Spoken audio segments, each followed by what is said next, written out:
Yo guys, and welcome back to another transfer video. Today we got some latest transfers. First up, we're gonna go with Jordan Henderson has completed his medical and signed a 2-year deal at Brentford. Deal done, and here we go. Hendo to replace Christian Norgard at Brentford. Medical has been completed. He's gonna go at Brentford. What do you think about this deal? What I think about this deal is that I think it's decent. Hendo obviously was at Ajax right now, and now he's gone to Brentford. Obviously, he's at the end of his career. Most likely, he just came here for a year or two to retire. Still in the Premier League, so yeah. And for Brentford, I think this could be a good thing. Could It could give them some player who has a lot of experience in the Prem, and also give them a bit of motive around there. And yeah, and also Brentford, I think, do look quite vulnerable this season. So maybe these signings could help them out. Uh, and then we've got the big sign. Oh, before the big signing, we've got Tottenham's Morgan's Gibbs White. They've done another deal around the same position, centre attacking midfielder, winger. Here we go. Spurs trigger 60 million release clause after direct contact with Forest today. Medical booked and sent to place in 24 hours after the Kudus deal done. They've done this. Both deals they've I think completed in the span of 2-3 days. We've just had two here we goes from Tottenham.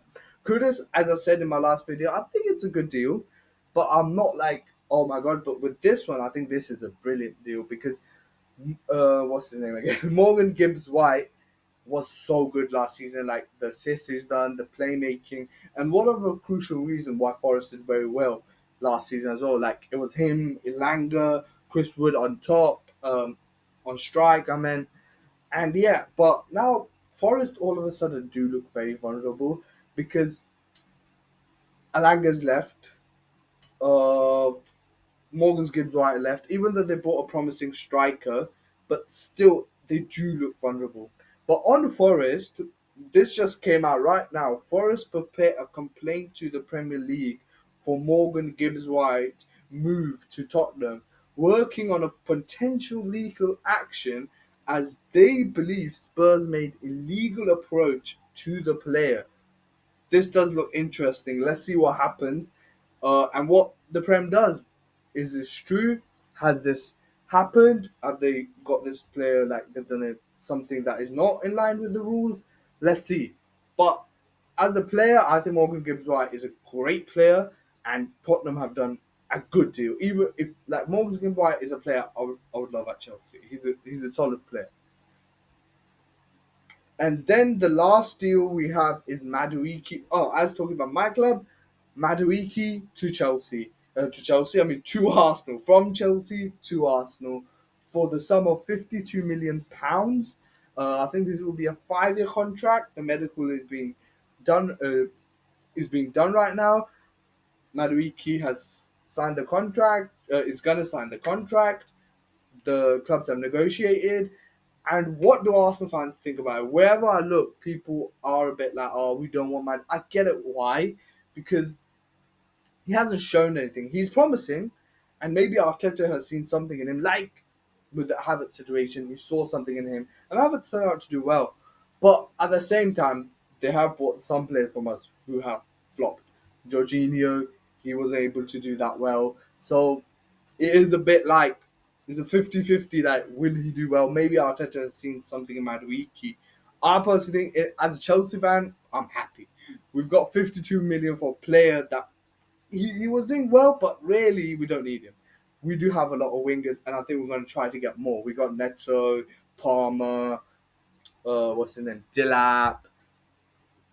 We got Gittins, just bought Pedro Para as well, and we got others as well. But the others, I think we're going to try to sell, like Nkunku. Jackson, I think, is also up for sale. Sterling, Jao Felix. So if four of these guys, I think when they're going to sell these four, we are going to try to bring four or three more attackers in, which I think is decent. Like, you sell these, and yeah, I think let's see what happens. What do I think how Madueke will do at Arsenal? It's anything can happen. Madueke, I think he does have potential to do well, and maybe in that system, in the Arteta system, he will do well. And also, I think Arteta's brought him more as a backup because obviously Saka's already there in the right position, and as a backup winger, I think he can do well, and I think he could do well, and he does do it. But 52 million, I think, is absolute cash from us. Like, yeah, I think we bought him for 28 million, and we've sold him for 52. We've made profit on a player that hasn't shown that much progress, in my opinion. Like, he's been all right. So getting that much money is amazing. Uh, next segment is like there's not next segment linked with this story. Obviously, Arsenal were linked with Rodrigo as well, Eze as well, and Madueke. So I do feel a bit like out of all of these options, I don't know why they went for Madueke. As I said, maybe think um, what's his name? Arteta saw something in him, and obviously I think they're still gonna go for Eze. So that means Rodrigo is out of the picture now. They are not gonna go for Rodrigo. What do I think about Rodrigo? Rodrigo obviously maybe was linked with Liverpool. Obviously, Liverpool are not doing any things right now due to the incident, which I did talk a little bit about in the last video. Uh, but yeah, so they are not right now, but I think in a week or two they will start the negotiations back again. So maybe because if Luis Diaz goes or some other, obviously they're trying to get Darwin Nunez off, so maybe on the wing Rodrigo could be good for them. I personally, obviously, every club fan will say, "Come to us, come to us." I will say Chelsea usually splashes money around. We splashed 100 million on thingy. This we've made 50 million on Madueke. We're gonna make some money on Jackson. We're gonna make some money on this guy, that guy. Rather than bringing another 23-year-old, for the love of God, if you want to buy a winger, if you love buying wingers, Rodrigo is the answer. Get Rodrigo, and apparently Gokeres, Arsenal. But the problem with Gokeres is he only wants Arsenal. He's not even going to training or anything. So I don't think even if we pay 70 or 60 mil, I don't think he will come. It will be a bit hard for him. But Osimhen is still there. I'm telling you, two deals will be amazing for Chelsea. Not Gokeres, Osimhen and Rodrigo. If we get these two, we can be straight up there to challenge for the title. And I'm not even lying. These two signings will be amazing. But let's see what Chelsea does. And yeah, that was all the news. What do you think, Arsenal fans, about Madueke? I have seen a lot of like people not liking it, but some people are like trusting Arteta. So let's see what happens. And that's it for today's video, guys. Peace.